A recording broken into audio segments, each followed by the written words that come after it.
Oh, we are going to be discussing the JonBenet Ramsey case tonight.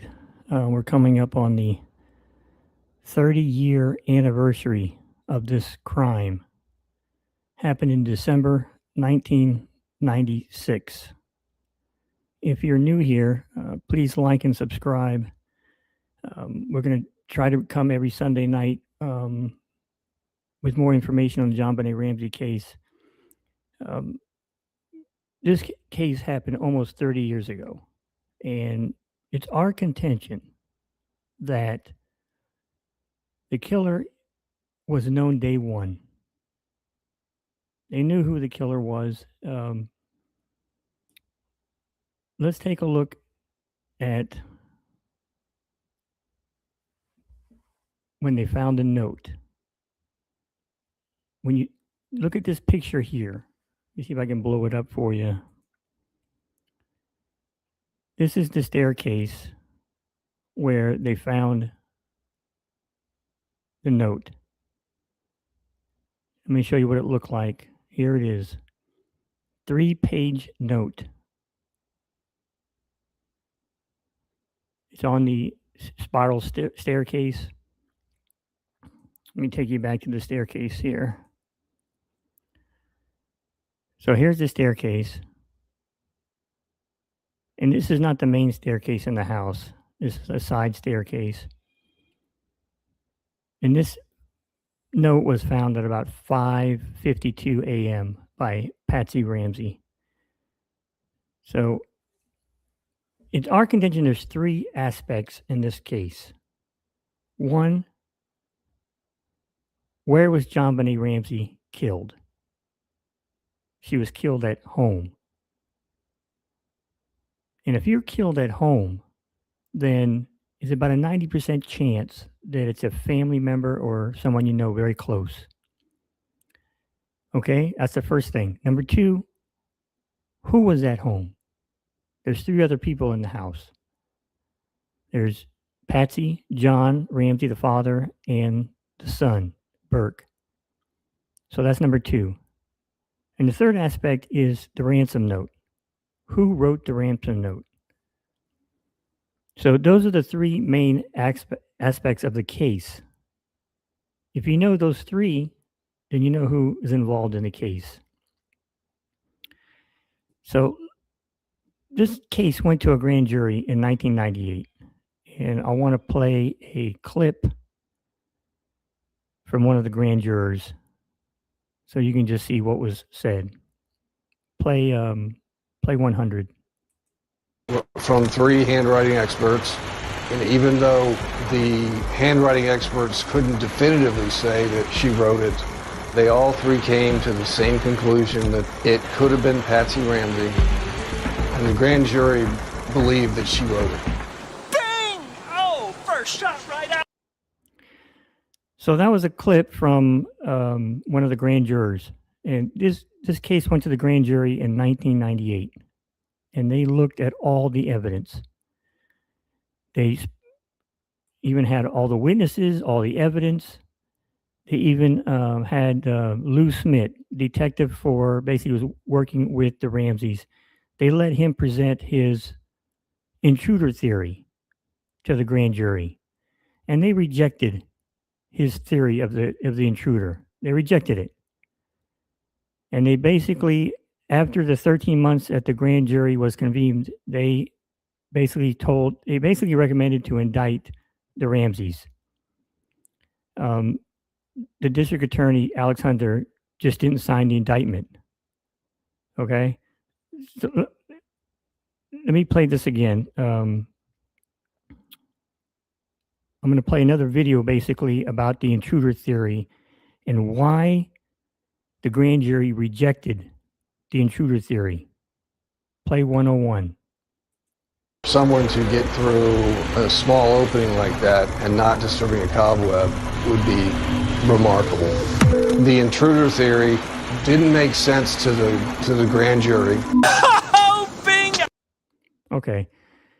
So there you go. The intruder theory just did not make sense. And I think Lou Smith basically wanted to come up with his own theory. and he was going to try to find anything he could to fit his theory of this intruder, instead of looking at the evidence, which pointed towards Patsy Ramsey. Everything in this case points towards Patsy Ramsey. And Lou Smith basically just, he wanted a different theory.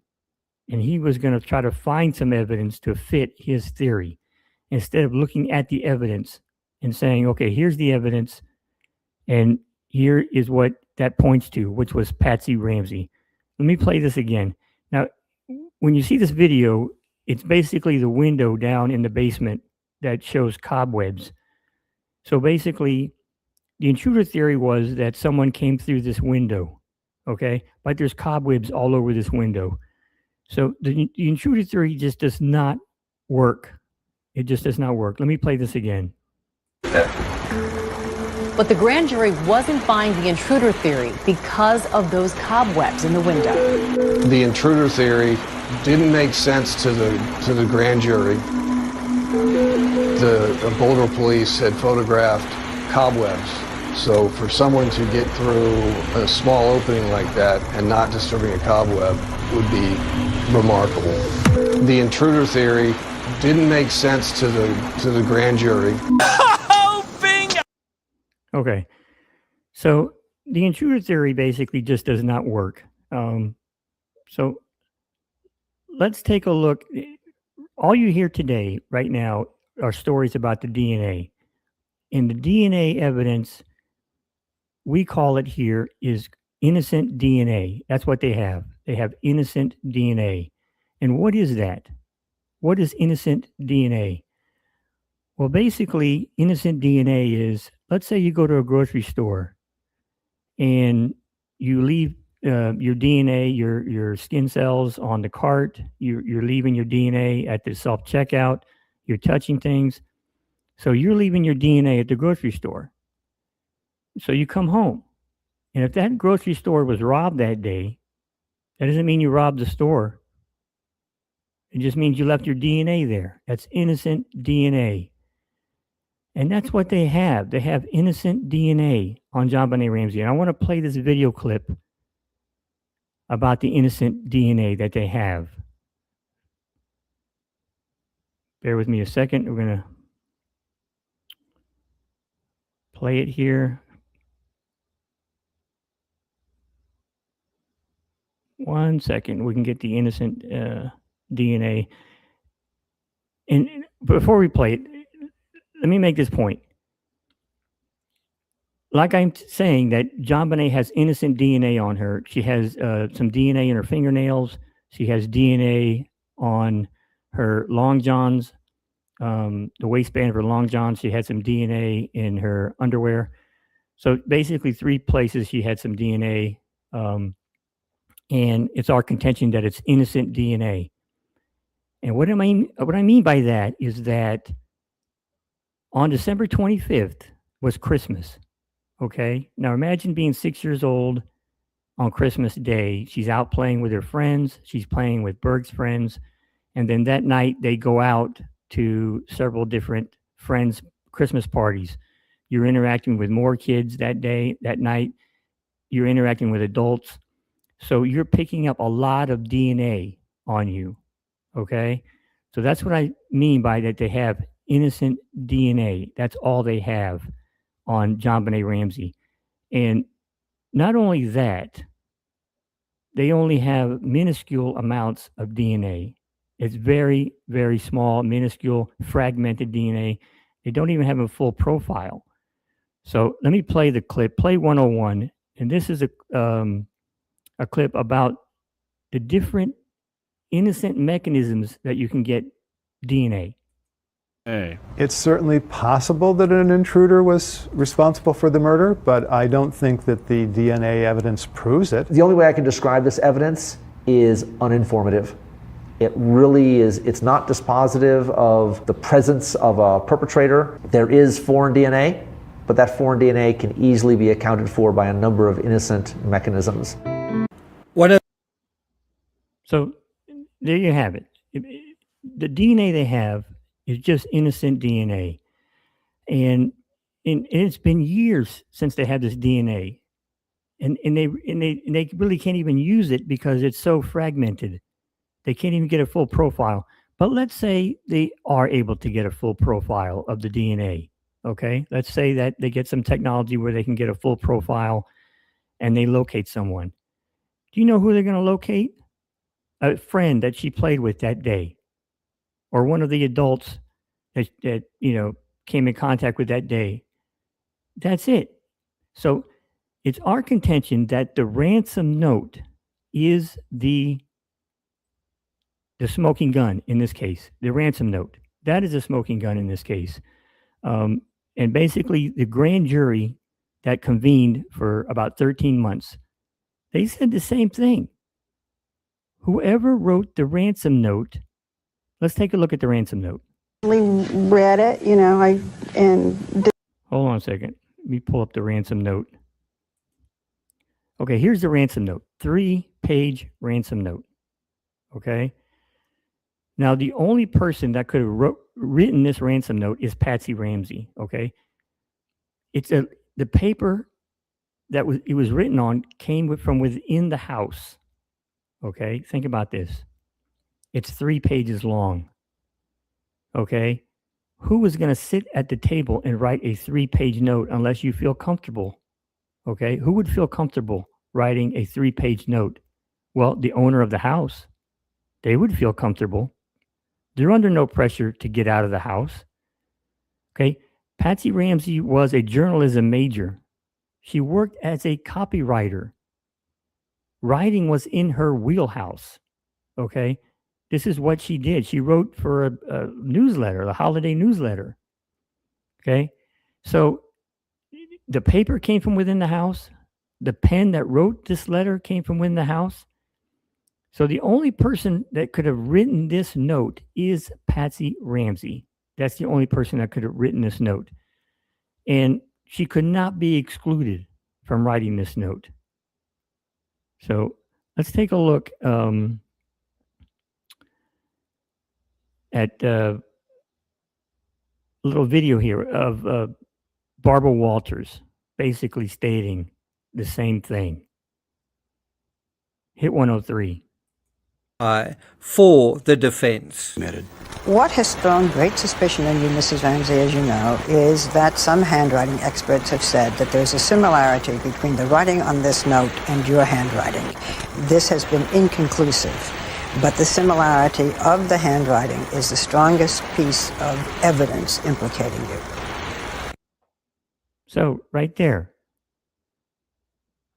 they can't exclude her from the handwriting, okay? So again, who could have written this ransom note? Who could have written it? There's only one person that could have written a note. Now, before I showed you the 3-page note, here it is on the stairs. This is the 3-page note on the stairs. And this is a picture far away from the stairs. You just get an idea of what we're looking at here, the spiral staircase. So let's take a look at the note in a typed version. This is the typed version. So you can look at it. In the first 2 lines there, the first 3 lines, it says, Mr. Ramsey, listen carefully. We are a group of individuals that represent a foreign faction. Now, what does that mean? I'll tell you what that means. That the person that is involved with the killing of JonBenet wanted to distance themselves, okay? Because they're in the house. And the way to distance themselves is to write that we're a small foreign faction, okay? Basically to misdirect police.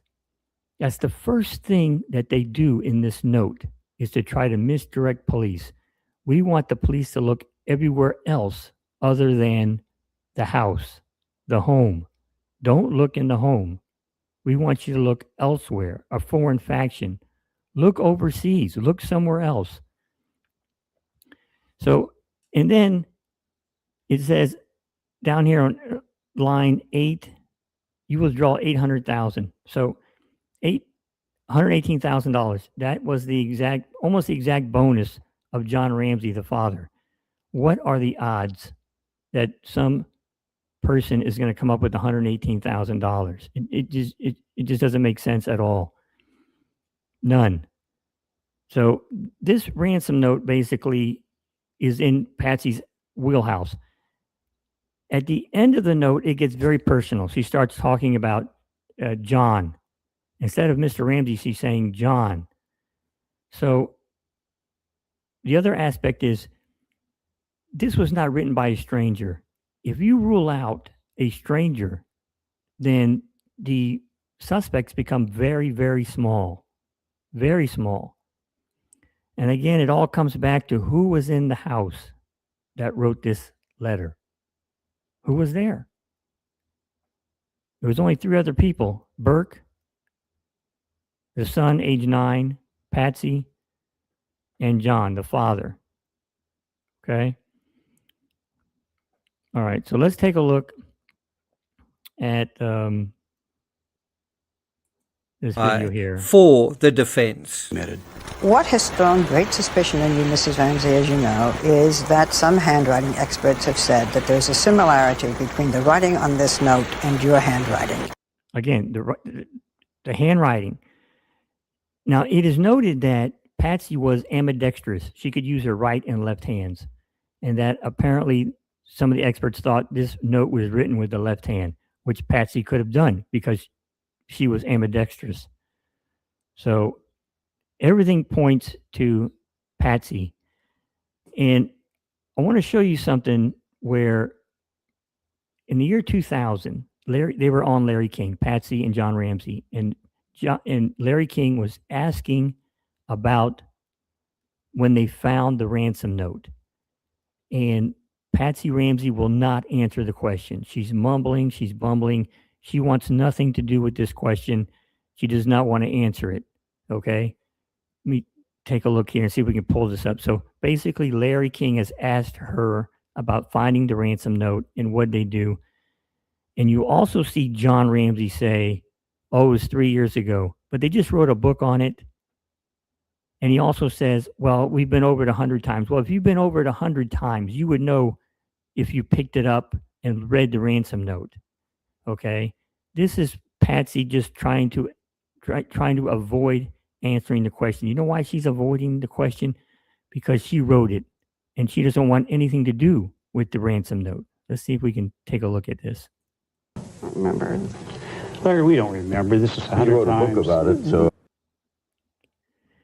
You don't know how, you wrote a book about it. You wrote a book about it. You don't know how you got the ransom note? They don't want to address the question.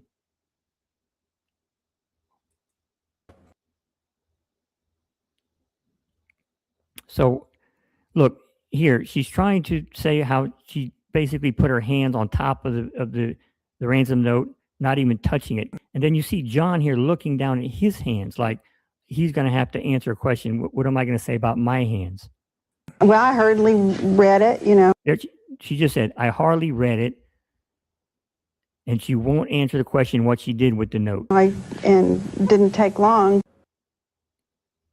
Look, she's acting like she's putting a spell on the note. Like, I didn't touch it. I hardly read it. She won't answer the question and what she did with the note. She doesn't want to answer the question because she wrote the note and she knows that's a smoking gun in the case. She wants nothing to do with the note. Let's talk a little bit about the housekeeper, Linda Hoffman Pugh, who testified before the grand jury. Okay? She thought Patsy Ramsey killed JonBenet.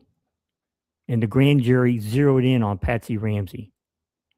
That's why they indicted. They recommended to indict her. Okay?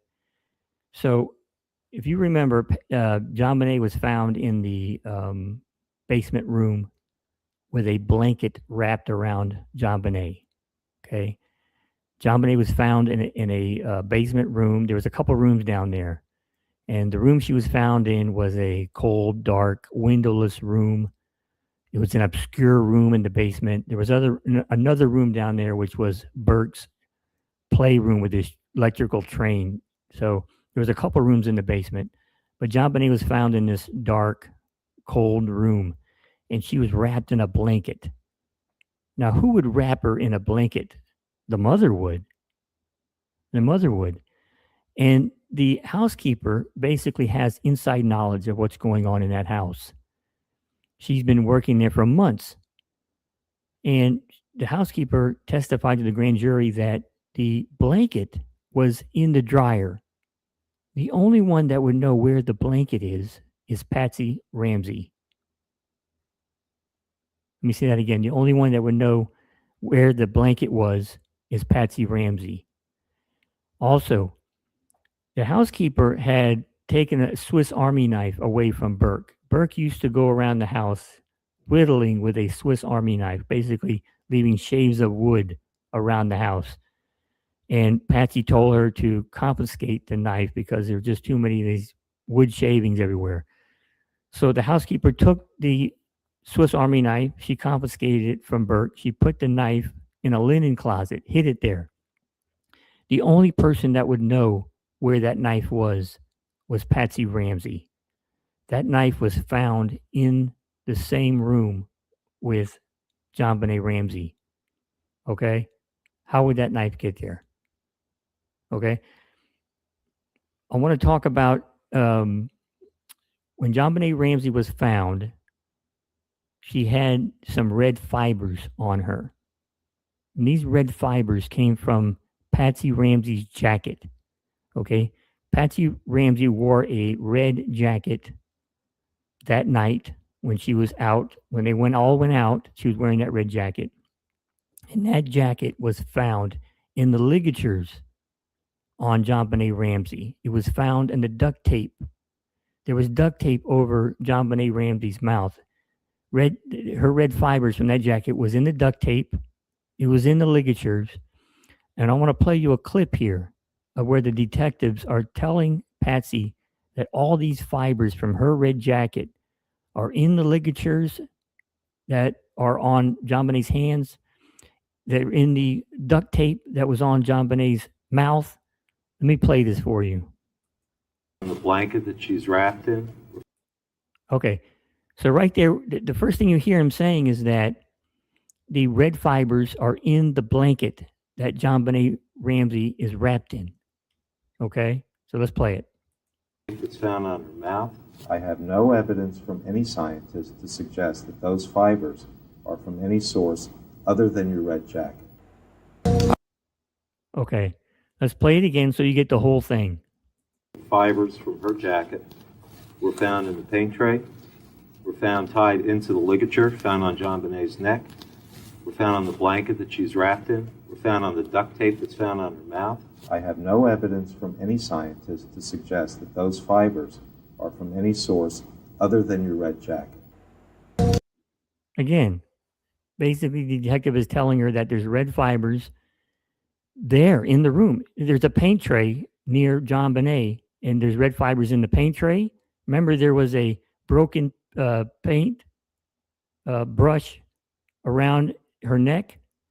So now there's red fibers in the paint tray. There's red fibers in the blanket. There's red fibers in the ligatures. There's red fibers in the duct tape on her mouth. And all those red fibers are from Patsy Ramsey's jacket. Let's play it again. Fibers from her jacket were found in the paint tray, were found tied into the ligature found on JonBenét's neck, were found on the blanket that she's wrapped in, were found on the duct tape that's found on her mouth. I have no evidence from any scientist to suggest that those fibers are from any source other than your red jacket. So there, at the end, he's basically saying he has no evidence that those fibers could come from anywhere else. They came from her red jacket. Okay, so let's take a look at, if you're liking the content, please like and subscribe to the channel. We're going to try to come every Sunday with more information on the JonBenét Ramsey case. Again, we think the smoking gun in this case is the ransom note. It is not the DNA. All they're going to find with the DNA is an innocent party. Okay?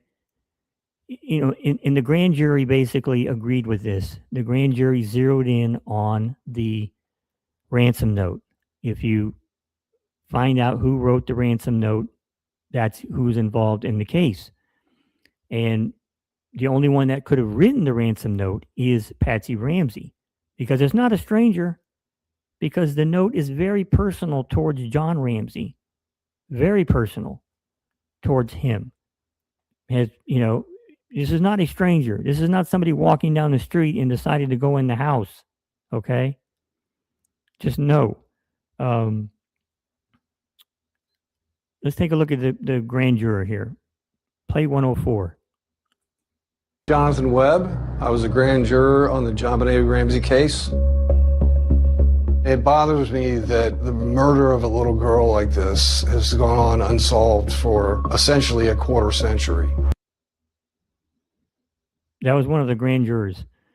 So again, the grand jury was convened in 1998, and they spent 13 months looking at the evidence, the witnesses.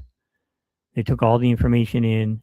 They rejected Lou Smith's intruder theory, rejected it. And they really focused on the ransom note, which we feel here is the smoking gun in the case. And so if you go back to the housekeeper, Linda Hoffman Pugh, let's see, you know, she said during December, okay, this killing took place on December 25th, Christmas night. And the housekeeper was saying during December that Patsy was having all sorts of issues during December. She was turning 40. She was no longer the 1977 Miss West Virginia. And she was just out of sorts in December. Let's take a look at a little image here. Play 105, show 105, this image here.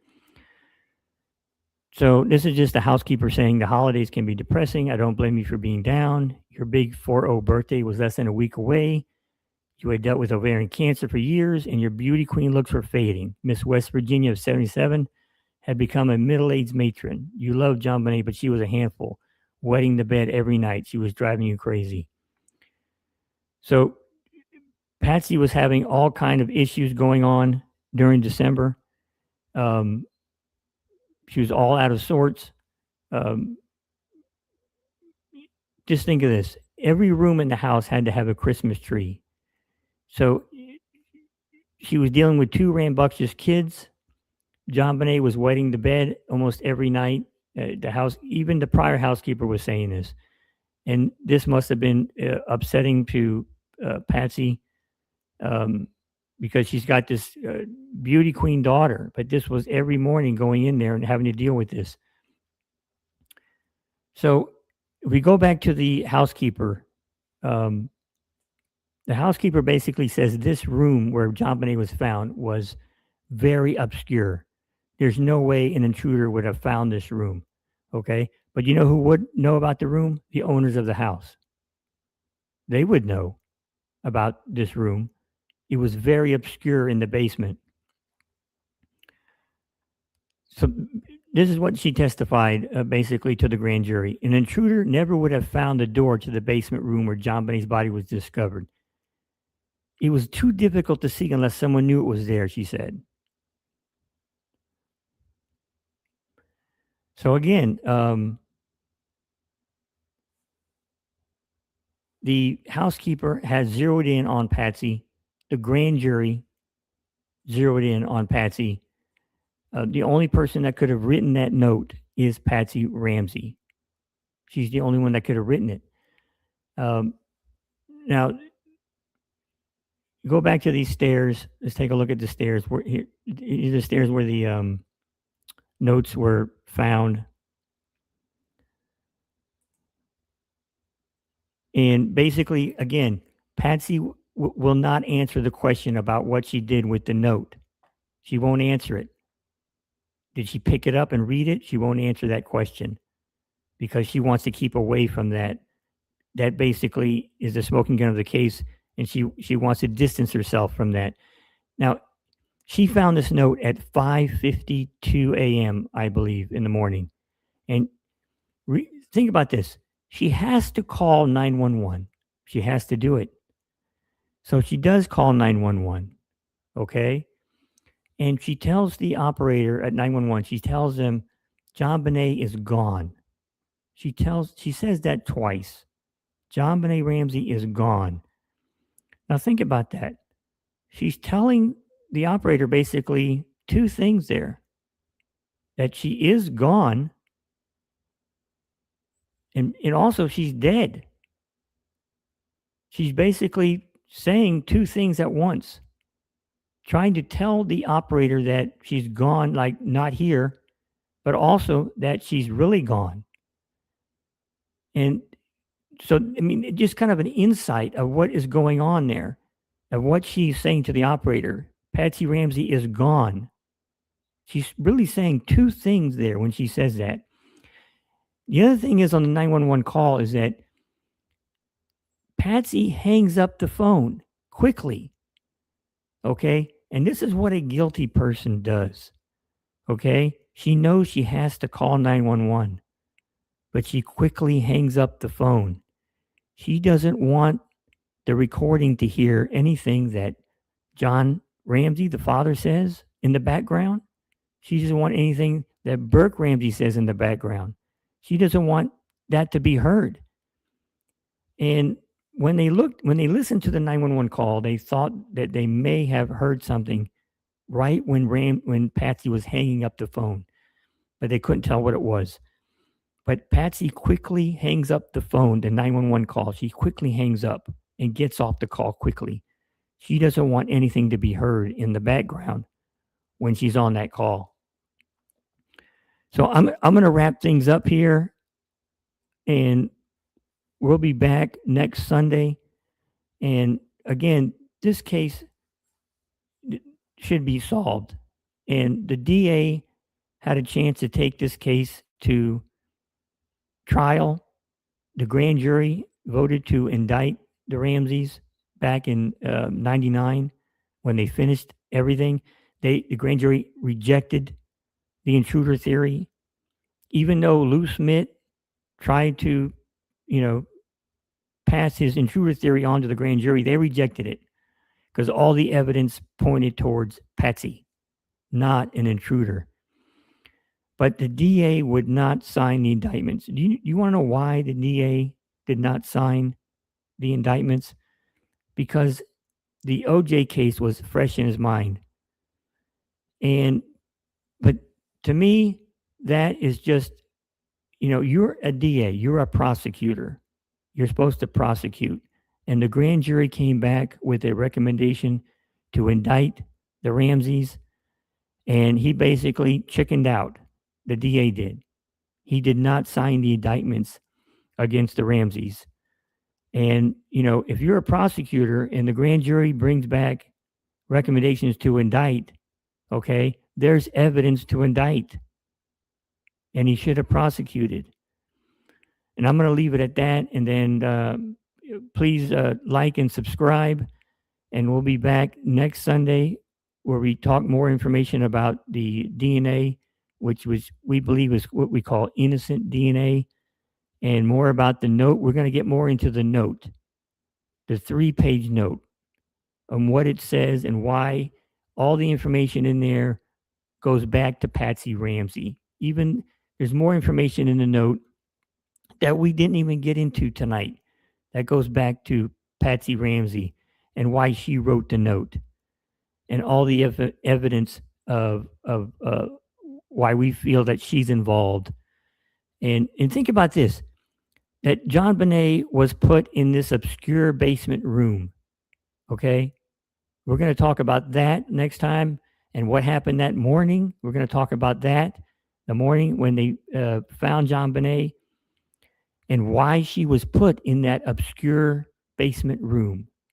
There's also 2 marks on JonBenet that line up to the train track that Burke had. Burke had an electronic train track. And the track, if you take the track and you turn it sideways, that track matches exactly to the 2 marks on JonBenet Ramsey's body. Exactly. And we may have a photo of it, which I can show you quickly here. We're going to talk more about it, but let me show you the photo that shows the train track that marks up directly to the 2 marks on JonBenet. Again, this is the train track of Burke's electric train set. Now, they thought this, Lou Smith tried to say that this was a stun gun mark. And his theory was debunked because it did not fit a stun gun. It was abrasions. It was not burns. And it did not fit. The width of the marks did not fit a stun gun. And also it was abrasions. But let's take a look at the track and the abrasions on the 2 abrasions, how they line up exactly. Now that is the train track, Burke's train track, and it lines up exactly of the 2 marks on JonBenet. Exactly. Okay? It's exactly on the marks. So please like and subscribe to News Right Now. We're going to bring you exclusive updates on all JonBenet Ramsey. Again, next week, more on the note. We're going to delve deeper into that note and why we feel Patsy is the writer of that note. Just like the grand jury said, you find the writer of that note, that is the person that's involved in this case. The whole intruder theory was rejected by the grand jury. And the only person that really wanted to pass that along was Lou Smith. And he was working with the Ramseys. That's all that needs to be said about that. But thanks for watching, and we will see you next week where we go more into the note and also the pineapple issue. Pineapple was found inside JonBenet's stomach and her digestive tract.